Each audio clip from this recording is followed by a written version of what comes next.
Hello friends, welcome to Riaz classes.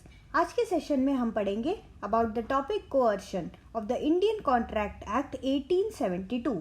So before we begin, if you like the videos that I am sharing, do hit the like button.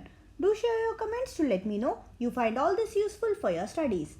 Also, don't forget to subscribe so that you won't miss out on watching and learning from my videos. So let us begin with our session. Let us begin our session by understanding what is free consent. So under section 10 of the Contract Act, it says that all agreements are contract if they are made by the free consent of the parties. तो जो parties involve होती हैं contract के अंदर, उन दोनों का free consent होना बहुत ही ज़्यादा ज़रूरी है. And under section 13 of the contract, consent is said to be free. Consent कब फ्री होता है या वॉलंटरी होता है? If it is not caused by coercion, undue influence, fraud, misrepresentation या फिर मिस्टेक. तो जब भी कंसेंट होगा बंदे का, कंसेंट वॉलंटरली होना चाहिए और उस कंसेंट को कोई भी उसके ऊपर अनड्यू इन्फ्लुएंस नहीं होना चाहिए, मिस्टेक नहीं होना चाहिए, फ्रॉड किसी भी तरीके का नहीं होना चाहिए. It should be free from all of this. Now coercion.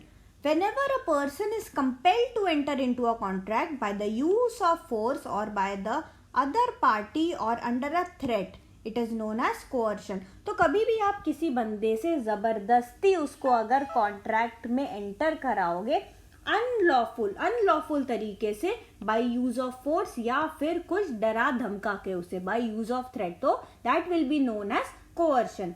Under section 15, coercion is the committing or threatening to commit any act forbidden by the Indian Penal Code, or the unlawful detaining or threatening due to detain any property to the prejudice of any person, whatever with the intention of causing any person to enter into a contract. यानी कि उससे जबरदस्ती काम करवाना. Indian penal code के अंदर जो भी लिखा हुआ है थ्रेटनिंग के बारे में, उसको थ्रेटन करके अनलॉफुल तरीके से उसको डिटेन करके उससे काम करवाना. एक्चुअली डिटेनिंग द प्रॉपर्टी या फिर threatening to detain any property या फिर actually committing an offence that is forbidden by the IPC यानी कि इंडियन पीनल कोड, और threatening to commit an offence that is forbidden by IPC. तो ऐसे acts जो है that are forbidden by IPC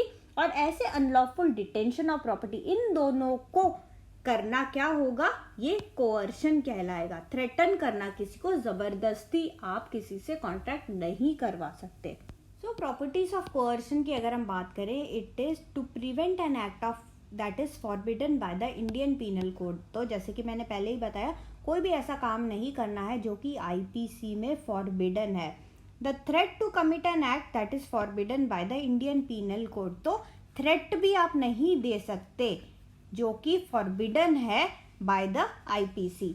unlawful detention of any property, actually detaining property, ये unlawful तरीका है और ये भी नहीं कर सकते आप, ये भी कोअर्शन के अंडर आता है. And finally the threat to unlawful detention of any property. तो ये सारे क्या है? ये सब कोअर्शन में आते हैं. ये सब काम जो है ये कोअर्शन में आता है और कोअर्शन बिल्कुल भी नहीं करना है. Now let us see what is meant by undue influence. यानी कि a party is compelled to enter into an agreement against his will because of an unfair persuasion by the other party.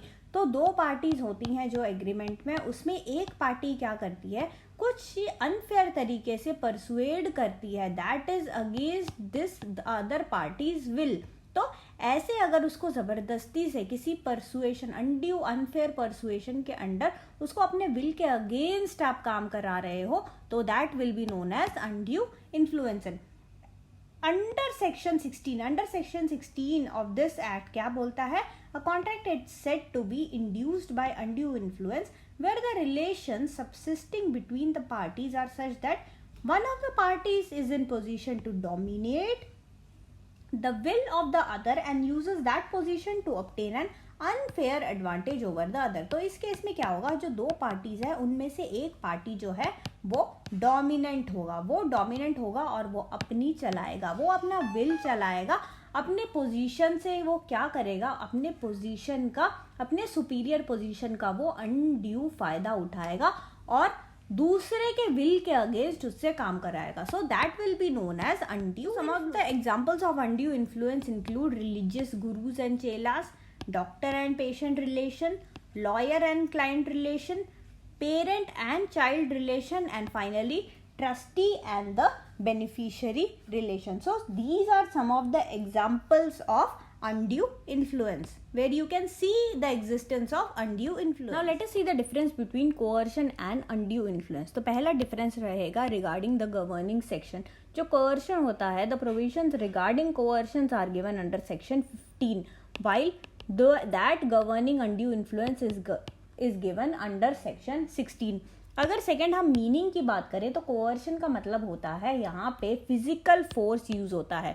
Coercion में physical force use होता है, जबकि undue influence में क्या use होगा, यहाँ पे मेंटल प्रेशर या फिर मॉरल फोर्स यूज होगा. थर्ड डिफरेंस है इंटेंशन का. अगर कोअर्शन की बात करें, the purpose of employing coercion is to compel the other party to enter into a contract against his will. जबकि अनड्यू इन्फ्लुएंस में क्या होता है, वहां पे पर्पस रहता है, the purpose of exercising undue influence is to obtain an unfair advantage. Next अगर हम पनिशमेंट की बात करें तो कोअर्शन अगर आप करोगे, the party employing coercion is criminally liable under the Indian penal Code. वो लायबल रहता है, वो भी क्रिमिनली. इसके अलावा अगर हम अनड्यू इन्फ्लुएंस की बात करें तो यहाँ पे पनिशमेंट जो होता है, the party exercising undue influence is not liable under the Indian penal Code. He is not liable in case of undue influence. Finally अगर हम लीगल इफेक्ट की बात करें तो कोअर्शन के अंदर the contract is voidable at the option of the party whose consent was obtained by coercion. तो जिसका कंसेंट आपने कोअर्शन से लिया है, वो जब भी चाहे वो उसको वॉइड कर सकता है, तो वो कॉन्ट्रैक्ट को वॉइड कर सकता है. तो वॉइड का ऑप्शन जो होता है वो उस पार्टी के पास होता है जिसका कंसेंट आपने कोअर्शन से लिया. जबकि अनड्यू इन्फ्लुएंस में कैसा रहता है, the contract is voidable at the option of the party whose consent was obtained by undue influence. ठीक है, तो अनड्यू इन्फ्लुएंस के अंदर क्या रहता है, कॉन्ट्रैक्ट जो होता है वो वॉइडेबल होता है at the option of the party whose consent was obtained by undue influence. तो दोनों में एक तरीके से सेम ही रहेगा. तो ये है कुछ difference that is between coercion as well as undue influence. Thank you so much for watching. Like, share and subscribe to Riya's classes. Thank you and bye bye.